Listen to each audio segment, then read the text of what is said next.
Hey everybody, this is Jason Campbell, and what I'm going to put together for you today is 4 essential things to consider if you're going to be working remote. It's very interesting times that we live in right now, and a lot of people are either forced to stay at home under quarantine, and a lot of offices are forcing people to have to work from home. And it's interesting because if you would have looked back a couple months ago, the idea of working from home was actually something that we were hoping to get more of as employees. And now, as it happens, we all get to experience more of it. So how do you make sure you make the most of the situation that we're in, that we don't necessarily have a choice? These 4 tips are really going to be helpful for helping you be more optimized, more efficient, and really not lose your mind as you do your work from home. So first off, you want to pay attention to one thing. There needs to be a space that is set and a time that is set for when you are on work mode. This is the crucial first thing, because if you are working from home, there is a natural overlap between your personal life and your work life because of the physical space that you are in.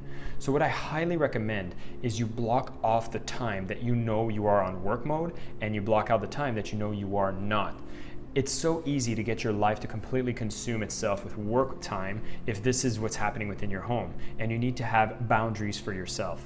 The other thing is you need to actually communicate with the people within your household to make them understand what does it mean when you are on work mode. Because once they understand that, hey, when I'm on work mode, it's not that I'm ignoring you, it's not that I'm not showing you love or care, but is because you need to understand that I am in a workspace and this is what I would normally do outside of my home now has to be done here, and you want to make sure you've communicated that with everyone in the house. This is a particularly crucial time to be practicing this boundary setting within your own time. So having those limits, having that calendar that shows when you're on and off is super important. And when you speak about the space, I remember when I had my own company and I was in real estate and I set up a home office at the time. And what I ended up doing is setting my desk to be right next to my bed. And here's what would happen.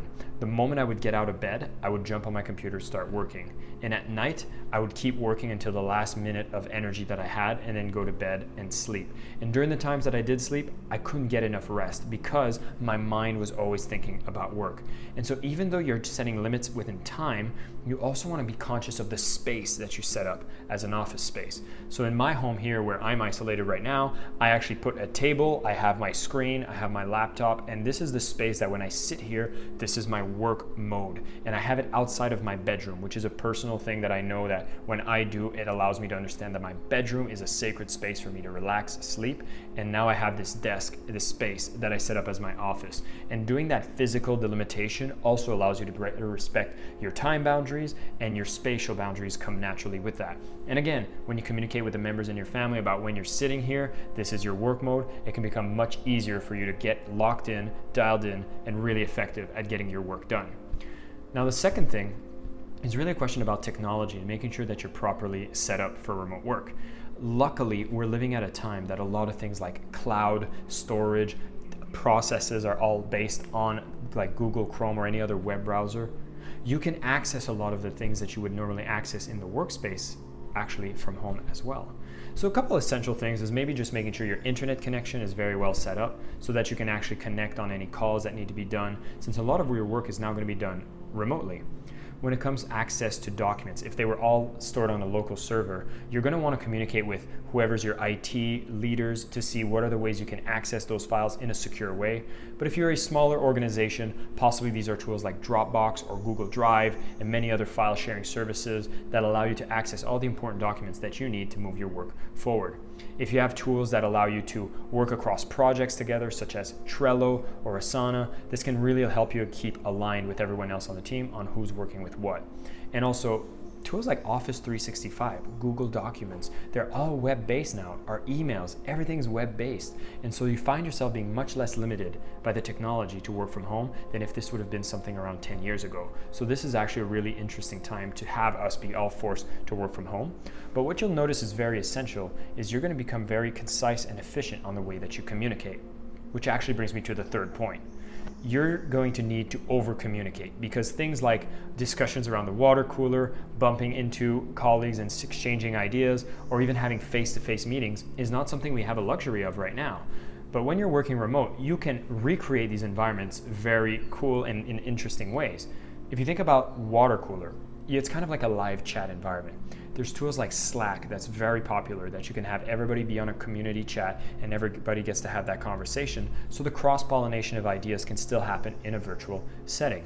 And instead of having face-to-face meetings, you can actually have these virtual meetings using Google Hangouts or using Google Meet or Zoom. And there's a lot of different platforms that are so easy to use. I mean, there's one of them that's called appear.in, which you can just log in on your browser, send the same link to everybody else, and everyone gets to connect and see each other. Having the camera enabled, a camera on your computer, which most laptops have today, makes it even more personal and personable when you actually work remotely. So you can see each other, because body language is so important in the way that you communicate.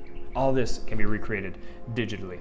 And so you have these in place, and when you're still using your tools like emails, you're going to want to take this time to really nurture how you can communicate more effectively. So if you're using your emails, know that it's to share information across a lot of people or an individual, or it's really to give a delegation or a clear action step to people. So become more efficient and more eloquent in the way that you communicate in a time where there's going to be over communication requirements. You're going to want to make sure that you are clear in the way that you do so.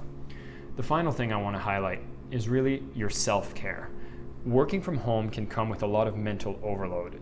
You can find yourself, again, not respecting your own boundaries, finding yourself overworking. So you're going to want to make sure that you set yourself time to take breaks, to enjoy the fact that you have extra time, you don't need to commute.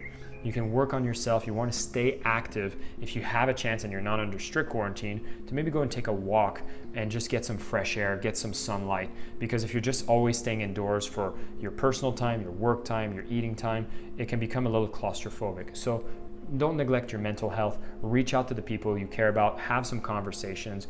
We are living at a time that technology can bring us all together. Use it to connect with other people and not just plugged into an endless stream of news that can get your mind so cluttered with voices that it actually can bring you down. So keep your positive vibes, find yourself interacting with friends and family, and find some fun that you can have in the moments that we are quarantined or finding ourselves working from home. You will find amazing benefits both on looking at ways you can be more productive, and in the times that everything goes back to normal, you'll now realize that remote working, which was just a dream that or a hope that you would have in the future, is now maybe something you'll have a choice to do, especially if you show how efficient you are and how your productivity might even go up instead of down. I hope you've enjoyed this video, and I'd be curious to know, for your company or for your employment, what were the work arrangements during this crisis? And I'd love to start the conversation, see if any of these tips have been helpful. Maybe I missed out on something, and I'd love to hear from you. And so leave a comment so I can read everything, interact with you, and I'll keep bringing some more content that can be very applicable for the current situation that we are in right now, so we can all pull through together as a community, make it more productive, make it a growth experience, and come out on the other side much stronger. This is Jason Campbell, and I'll talk to you next time.